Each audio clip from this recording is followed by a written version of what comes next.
peaceful protest outside of City Hall to stop the statue of Robert E. Lee from going back up in Fort Myers. I'm Christina Evans, and I have what the City Council decided to do with that statue coming up. Governor DeSantis promises a crackdown on violent protests in our state, but Democratic leaders say the governor is simply appeasing President Trump. And Southwest Florida's own superstar, Hall of Famer Deion Primetime Sanders says it's time for a new job, where he's heading as we review his illustrious career to date. It's 10 o'clock. The news starts now. Live from the station that's in your corner, you're watching Fox 4 News at 10. Hi, I'm Jane Monreal. Thanks for joining us. Patrick Nolan has the night off. Tonight, Fort Myers City Council decided in a 5-2 vote to permanently remove the Robert E. Lee bust in downtown Fort Myers. That bust has been missing from its pedestal since June, when it was taken down and amid racial injustice protests. The controversial monument will now be placed in a local museum. Fox 4's Christina Evans live outside City Hall, where demonstrators held a silent protest depicting slavery as council members debated on the issue. Christina. Yes, today the peaceful protests of Lee County wanted to create a powerful demonstration, hoping to help others understand what this Robert E. Lee statue truly represents to them. I can't breathe. That's all I want to say, is I can't breathe. Robert E. Lee represents to me. I can't breathe. A mom and daughter wrapped in chains while a father is on his hands and knees with a rope wrapped around his neck. This is the peaceful protest of Lee County's reenactment of what slave auctions were like here in America. But why is this happening on the steps of City Hall? To you, he was good, but to me, he was not. He stood for white supremacy. He stood for the traditional roles in this world to keep his feet on my neck, per se, because you got to keep somebody down in order for you to get up. This is a call to permanently remove the Robert E. Lee statue from downtown Fort Myers. The bust was put up in the 1960s before it was temporarily removed back in June of this year. And ever since then, the City Council has been going back and forth about what to do with the controversial monument. Sons and daughters of the Confederate veterans have long fought to keep Lee's statues up. But today, in a long-awaited vote, the City Council decided to permanently remove the statue. Everybody understand the motion? All in favor of the motion say aye. Aye. 5-2 pass. And going forward, the city will also be working with a local museum to safely make a plan that's going to take that statue out of the hands of the city and into its new home in a museum. In Fort Myers, Christina Evans, Fox 4 in your corner. Thanks, Christina. Also tonight, Fort Myers City Council briefly held talks on background checks for people seeking to buy city land. Back in June, the city sold or transferred property to 2 men who are now facing drug trafficking charges. Tonight, council members said they would bring the topic back up for discussion at a later date. Derek?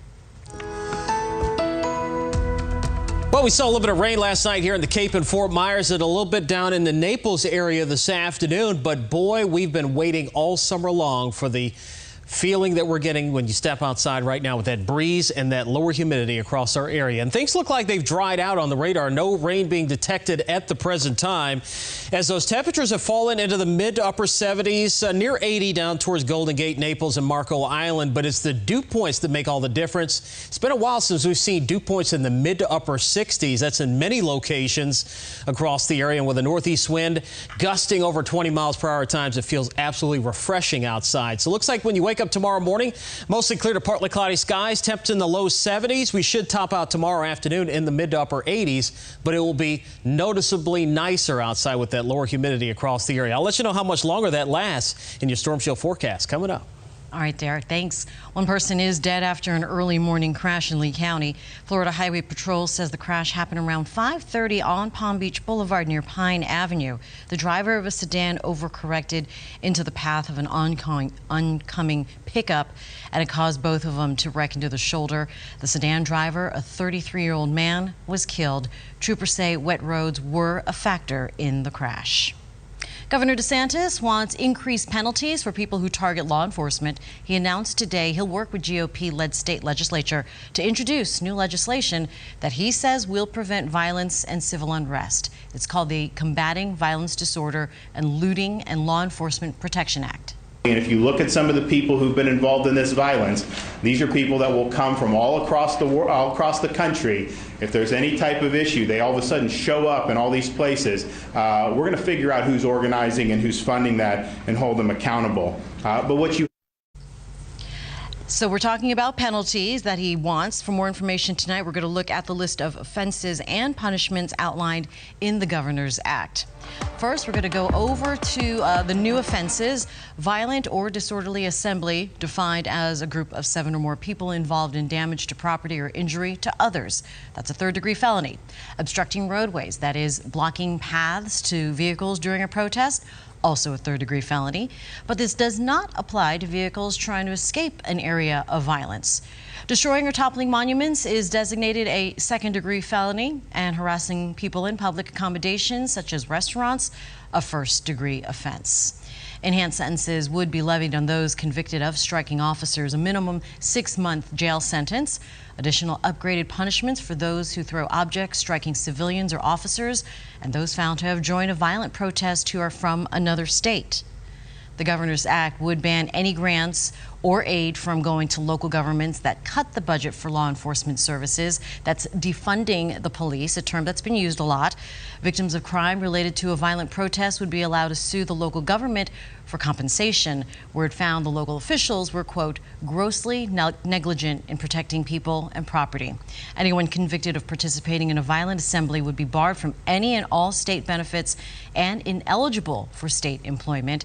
And finally, those arrested on those charges would be denied bail or bond until at least their first court appearance. The Democratic response to today's announcement, swift. Senate Democratic leader Audrey Gibson said, quote, the governor is attaching himself to Donald Trump's propaganda and manufacturing a non-existent law and order crisis in Florida, and its political fear-mongering to bolster a president's re-election bid. While Senator Perry Thurston added, quote, the governor could not name a single city or community in Florida that was the victim of violent protests because there has been none. Well, in our research, we did find one major protest that turned violent. It happened June 1st in Fort Lauderdale, where police officer Stephen Poherence was seen on camera pushing a protester. The crowd then began shouting and throwing water bottles at the officers. Poherence was suspended following an investigation. A call to put more cash in your pockets. If passed, Amendment 2 would raise the state's minimum wage to $15 an hour by 2026. Groups like the NAACP support it and say it's time for a livable wage. Florida is lagging behind states like New York, California, and Arizona, which has a $13 an hour minimum wage.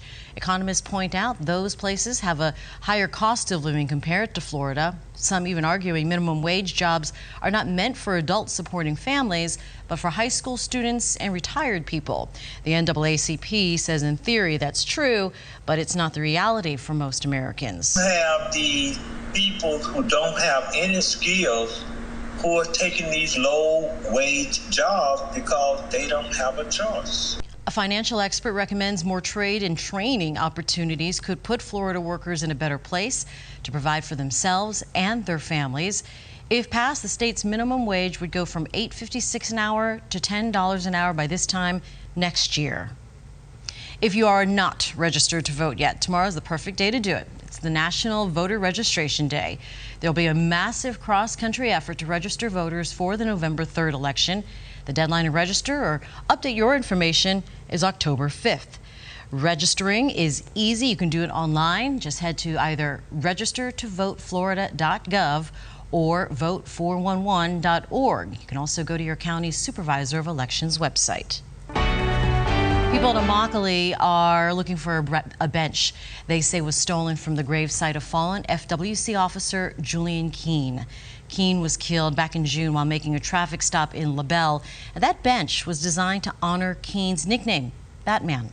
One of Keene's friends tells Fox 4 the bench was handmade by some of his closest friends, and he's offering a $5,000 reward out of his own pocket for information leading to the return of the bench to his graveyard. He says he's not interested in holding anyone criminally responsible. He just wants to get the bench back where it belongs. It was donated to be here. It was built to be here by his friends and for people to sit down at his gravesite and remember him and talk to him and just be with him. And the bench needs to be here with him. There's a report filed with the Collier County Sheriff's Office, so if you know anything about what might have happened to the bench, you can call the department's non-emergency line. It has been a rough beginning for the Mike Norvell era at Florida State. The first-year Seminoles head coach announced Saturday that he has tested positive for the coronavirus and will miss next weekend's game at Miami. Norvell said his wife and daughter have tested negative, but are quarantining. FSU Athletic Director David Coburn said Norvell is isolated from the team and university staff is conducting contact tracing. Fort Myers native and former Dallas Cowboy Deion Sanders has signed to be the 21st head coach of Jackson State football. Sanders made the announcement on his podcast last night. People congratulated Sanders on the move during the podcast, including Dallas Cowboys owner Jerry Jones. Sanders will finish the season coaching at Trinity Christian in Texas before he begins to prepare for the spring season at JSU in February. Sanders was born in Fort Myers and is a proud North Fort Myers High School grad. It's where his widely successful sports career first took off. He was a letterman as well as an all-state honoree in football, basketball, and baseball. The rest, history. Sanders then went off to play at Florida State University, where he starred on the football field, baseball field, and the track.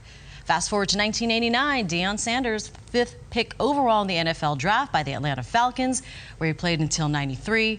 His career in the NFL would later take him on a few other stops as well, including the 49ers and, of course, the Dallas Cowboys. Sanders is a 2-time Super Bowl champion. He also spent nearly a decade playing part-time in the MLB for the New York Yankees, Braves, Reds, and Giants. Sanders was inducted into the NFL Football Hall of Fame in 2011. Coming up at 11, you'll hear Deion's first words to his new college community. COVID-19 won't stop Mothers Against Drunk Driving from getting the word out about their annual fundraiser. Why the local chapter says now's more important than ever to be vigilant. And the Gulf bracing yet again for another tropical landfall. We'll track Tropical Storm Beta. Derek, we are well into that Greek alphabet now. Yeah, we are. We're watching a couple of areas out in the Atlantic. We'll tell you all about them and also how much longer this very comfortable weather sticks around in your forecast. Coming up. Sean. This coming weekend is the annual Walk Like Mad 5K. The event is usually a big one for Mothers Against Drunk Driving, or MAD, at JetBlue Park. But because of COVID-19, they've had to pivot to an online event. MAD supports the victims of impaired driving, whether it's parents who've lost a child, people who've lost their spouse, or even someone severely hurt in a crash. But to keep up the support, they need funds. This weekend's Walk Like Mad event is always their biggest fundraiser. This is the 5th Walk Like Mad in Southwest Florida, but the nonprofit says raising this money is especially important this year. There's always opportunities within each challenge. You know, and right now, where we're going through such a challenging time in our community, the opportunity is to really promote things live and utilize technology. Well, she says drug and alcohol use have gone up during these trying times, and isolation is leading people who were impacted years ago to feel re-victimized. You can take part in the virtual Walk Like Mad 5K or 10K by running or walking anywhere. Tune in to Fox 4 tomorrow morning for all of the details. You can also donate money. We'll have more information on how to do that on our website, fox4now.com. Tropical Storm Beta already causing surge and damage as early as this morning. The pier being split apart in the overnight hours. The governor there in Texas issuing disaster declarations for 29 counties ahead of the storm. So, Derek, let's track the latest on Beta now. Looks bad. Yeah, looks like it's moving on shore and causing quite a few problems across the Texas coast, Jane, including that storm surge and, of course, a lot of wind as well as rainfall as well. But first things first, let's take a look at what's going on outside right now. This is our Rubenstein Law Live Skycam looking out towards Pine Island Road, heading out towards the east. You can see things are quiet tonight. Not much traffic on the roadways, but boy, it feels fantastic out there with the drop in humidity and those winds coming out of the northeast, kind of making it feel a lot more comfortable outside. We're going to talk about that in a second, but we are looking at the tropics, though, and a couple of areas that we're watching. Low chance for this to develop. This is an area of disturbed weather that is going to be tracking down towards Cuba, and it looks like it's moving through the straits now, but it should move out into the Gulf here by later in the week. There is a small chance that we could see some development out of this later in the week, but more importantly, it looks like it's just going to be spreading potentially some more moisture into our area here to provide some extra rain chances later in the week. And this is what was left of Paulette, which is approaching the Azores now. There's a possibility that we could be looking at a development out of that. That potentially could regenerate back into Paulette as it makes its way eastward. Very similar to what happened with Alpha last week. Now, there you go with Beta slowly creeping towards the coastline there, and really the flooding rainfall is going to be the biggest threat from this as it tracks towards the Texas coast, and then it's going to make its way north and eastward through the next few days into parts of the deep south, some of the same areas that got heavy rainfall from Sally, so that's going to be a problem for them, and some of that moisture actually is going to try to sneak towards our way by later in the week. And there's Teddy making a beeline past Bermuda and heading up towards Nova Scotia and Labrador and Newfoundland here by the end of the week. Again, as I mentioned earlier, the radar's dry. No rain to talk about. Temperatures have fallen back into the 70s, dew points in the 60s. These are the numbers you really like to see, especially the past several days where we had dew points near 80 with all that shower and thunderstorm activity we had in place. And again, those winds out of the northeast at about 10 to 20, kind of adding an extra refreshing element, if you will, to the air here for tonight if you're out and about. Low 70s here for tomorrow mornings. Mostly sunny skies. Tomorrow afternoon's highs topping out into the upper 80s to around 90 degrees. Now, we do have a front that's just off to our south. We're on the north side of that front, that northeasterly breeze that is actually as a result of the pressure gradient between high pressure that is dropping through New England and Teddy. The difference in pressure between that is helping to create these gusty northeasterly winds. Those should continue into tomorrow, but they'll gradually relax by Wednesday as moisture starts to creep back into the area. I think we'll stay dry for tomorrow and Wednesday, but then by Thursday, some of that moisture is going to start creeping back into the area, and this is Beta here, at least the moisture associated with it is going to start creeping eastward here later in the week, increasing our rain chances perhaps here later in the week. So temperatures overnight falling into the low 70s for most areas, and highs tomorrow mid to upper 80s. Not bad at all, and we expect the humidity to stay low into tomorrow. Mostly clear tonight, 72. Winds staying breezy overnight, northeast 10 to 20. Highs tomorrow 88 with a northeast wind 15 to 25. So staying breezy into your Tuesday afternoon. Small craft advisory in effect through tomorrow morning. Seas 2 to 3 feet with an easterly wind 15 to 20 knots. Here's your 7-day forecast. Highs near 90 on Wednesday. Humidity starts creeping back up later in the week, though, with a chance for showers Thursday, chance for a shower storm on Friday, and then mainly inland storms expected here for the upcoming weekend. Not too bad. Thank you, Derek. A horse stuck in the mud, the desperate attempt to save the animal from certain death. And a Chicago highway brought to a halt by a cowboy leading police on a low-speed pursuit. What the horseman standing on his horse says is his reason for slowing down rush hour traffic to a trail ride. A man on a horse snarled traffic on the Chicago highway this evening. The horseman trotted onto the local lanes and was quickly leading police on a low-speed pursuit. For nearly 3 hours, the man and horse clopped along before he finally surrendered. You ask, who's the cowboy?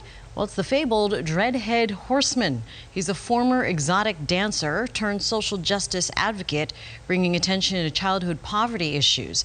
He told Chicago's PBS station earlier this year he plans to go on a 7-state horseback tour. And fire crews, police, and park rangers coming together Saturday to save this beautiful horse. The owner was walking near Bear Creek Lake in Lakewood, and when it got spooked and ran into a muddy area and started sinking. First responders were called to the scene, had to use some plywood and ropes to pull it out to safety. An emergency veterinarian checked it. The horse was tired but okay and is now recovering at home. The death of Justice Ruth Bader Ginsburg threatens to upturn the 2020 race. In our next half hour, the policies that could change and the campaigns in renewed turmoil following her passing.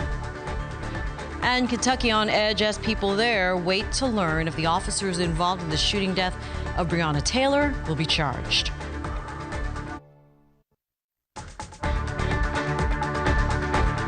Five women are being looked at and vetted very carefully. They're all respected.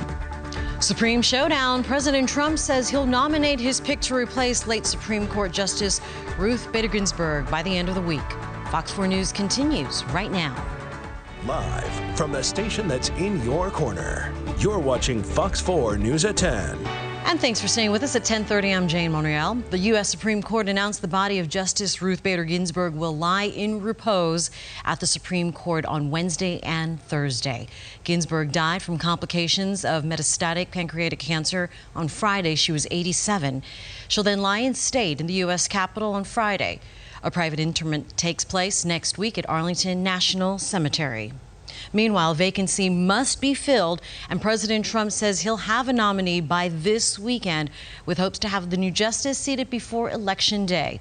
Mary Maloney in Washington tonight with the latest on the political battle impacting the presidential election and the highest court in the land.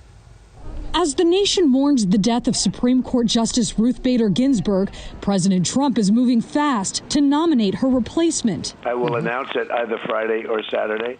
The late jurist and equal rights icon will lie in repose at the Supreme Court on Wednesday and Thursday. We should wait till the services are over for Justice Ginsburg, and then the work begins.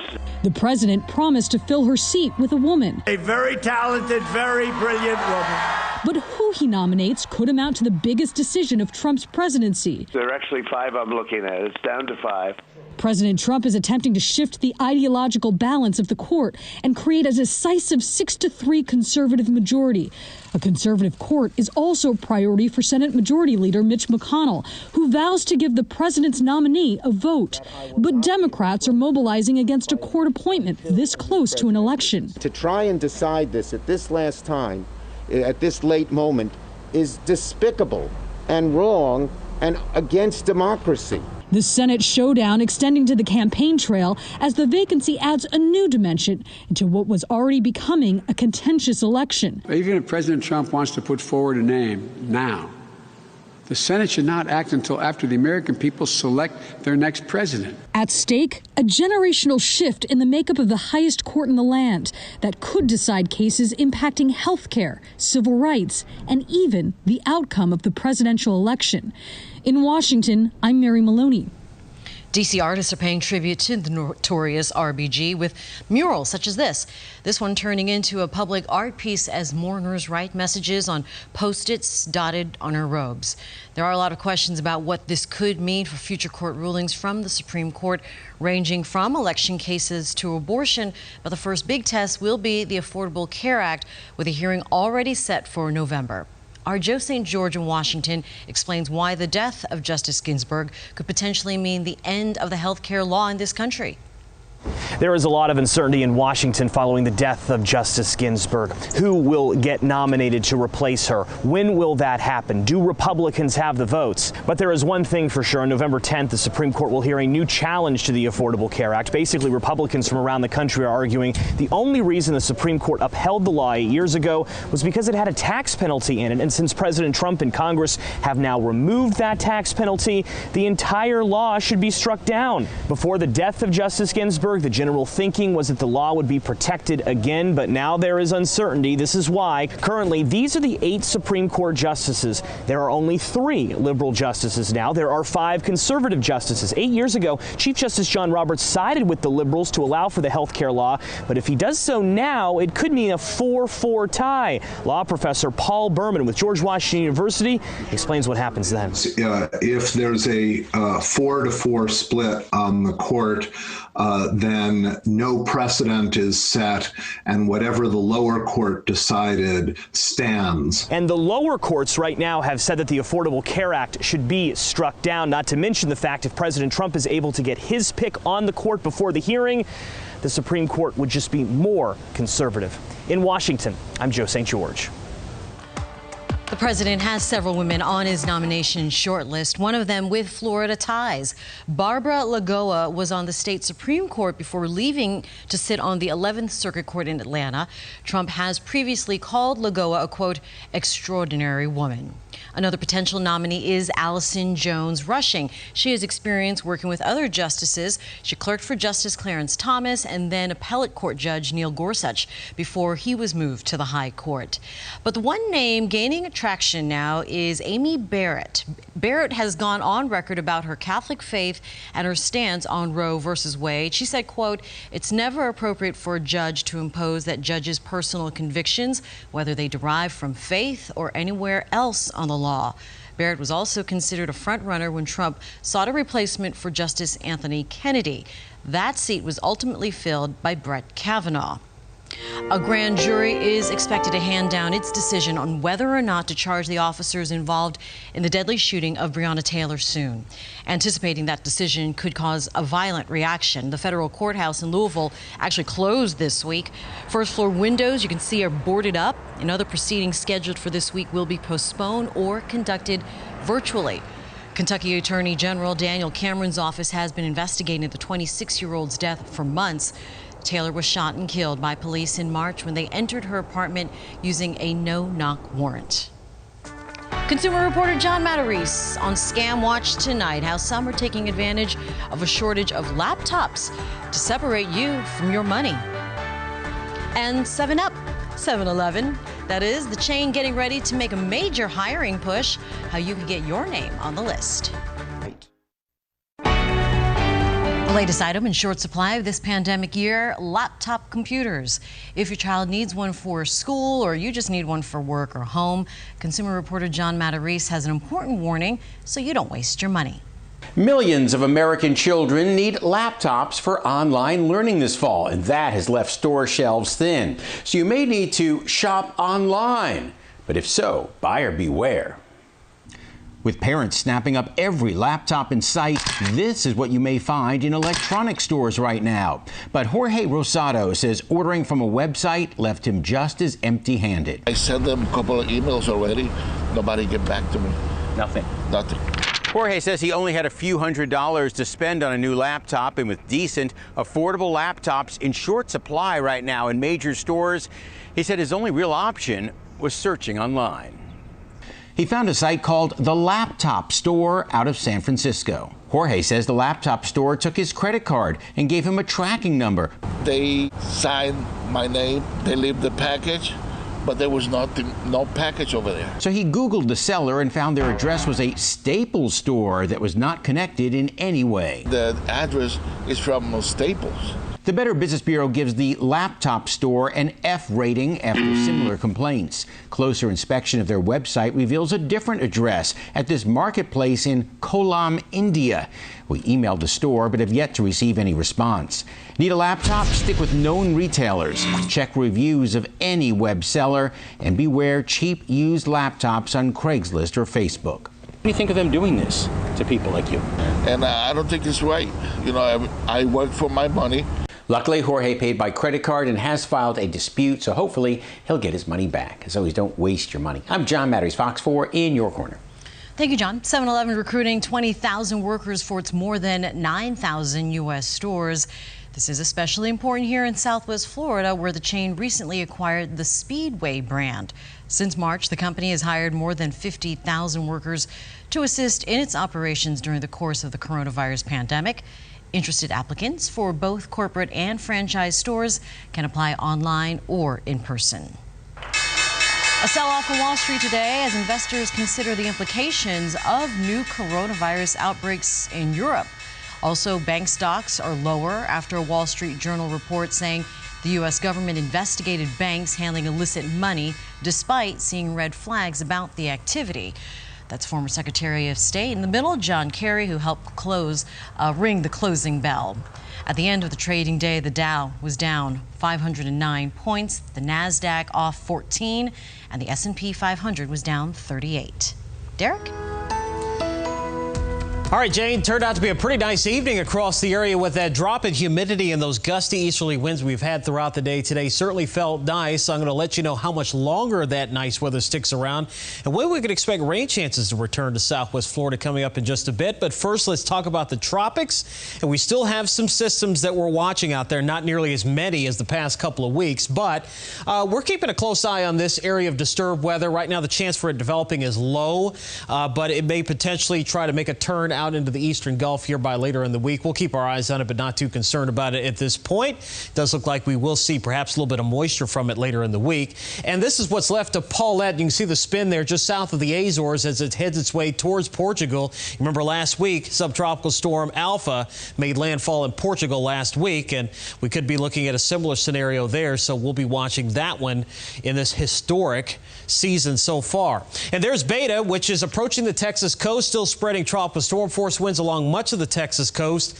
all the way up towards Houston, as far south as Corpus Christi. Expected to make landfall tonight and just kind of parallel the coast and head up into Louisiana and Mississippi later in the week, spreading a heavy rain threat. And last but not least, we've got Teddy out here in the open Atlantic, which is bypassing Bermuda as a Category 1 hurricane. It's expected to expand in size, so a huge wind field as it makes its way up towards the Canadian Maritimes here by later in the week. Potential for some damaging winds there later in the week as it makes its way into that part of the country, or at least part of the neck of the woods, if you will. But right now it looks like as far as any other systems is concerned, we're really not looking at anything of immediate concern for our area. Things are looking dry on the radar. We had some storms last night here at the Cape and Fort Myers, and Naples saw a little bit of rain here this afternoon, but everywhere else, though, looks like things are dry right now as temperatures have started to settle back into the 70s. Dew points settling down into the mid-60s, and this makes all the difference in the world. Well, even just a few degrees drop in dew point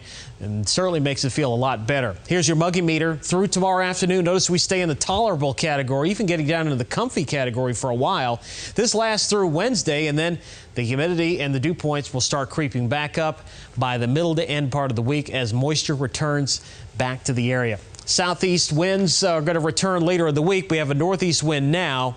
That northeast wind coming off the land, bringing in that drier air. That'll continue into tomorrow morning. Expect another breezy day for your Tuesday. Temperatures starting off in the low 70s, reaching near 90 here for tomorrow afternoon under a mixture of cloud and sunshine. Front has dropped off to the south here. That's where most of the rain is associated with that front. But notice, though, as we get towards the end of the week, that's where we're going to start to see some of that moisture creeping back into the area. So really through tomorrow, just a couple of clouds around, but remaining dry. We're going to have that northeasterly wind continuing. Remember, it's going to stay breezy into tomorrow, but we expect the winds to relax some by Wednesday and then start to turn more out of the southeast here later in the week. And that's going to help bring the dew points back up. It's going to feel stickier outside, and we're going to keep our eyes on some of that moisture that will be the leftovers of Beta as it pushes eastward here across the area. So forecast temperatures overnight, low to mid 70s, highs tomorrow, upper 80s to near 90 degrees, but the humidity is going to be a lot lower than it's been, so it'll feel tolerable, at least more tolerable than it's been. 72 for tonight, clear skies, northeast winds 10 to 20, highs tomorrow, 88, northeast wind 15 to 25. Here's your 7-day forecast. So breezy again tomorrow, dry on Wednesday, highs near 90, and then we'll see a slight chance for a few showers on Thursday, better chance on Friday, and then a southwesterly wind takes over here for the weekend, and that's going to focus more of the storms across our inland areas here for Saturday and Sunday afternoon. Don't forget, we want you to send your photos in to our newscast. You may be able to see it on the air. Just send it to weather@fox4now.com or tag us on Facebook or on Twitter. We'll go through them. Sunset pictures, we always like to see those. And if you see anything else weather-wise, we'll try to get it on the air for you. Jane? Sounds good, Derek. Inch by tiny inch, some of California's wildfires appear to be giving way to firefighters. The latest pictures on the West Coast.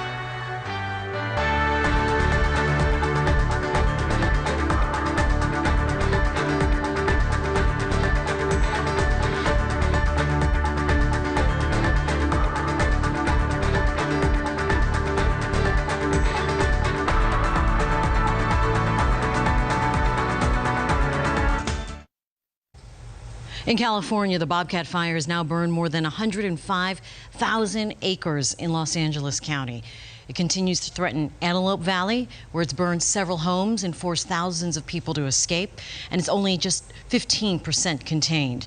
More than 1,700 firefighters with the help of water-dropping helicopters and fire retardant dropping air tankers are working to raise that percentage. This wildfire season proving particularly destructive, having sparked 5 of the largest fires in California's history.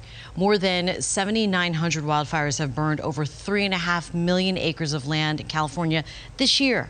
Fires have killed 26 people and destroyed more than 6,100 structures since mid-August. A mask as big as Texas. Why this sight is a welcome one for thousands of Texans this month. Sight.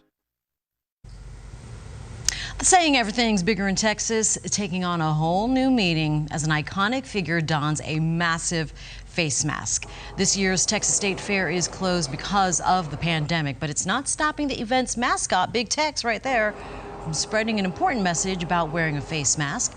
The 55-foot-tall cowboy's facial covering measures 4 feet in height and just under 7 feet across. The bright blue garment comes complete with the phrase, "Howdy, folks," written on the front. He usually greets more than 2.5 million event visitors each year.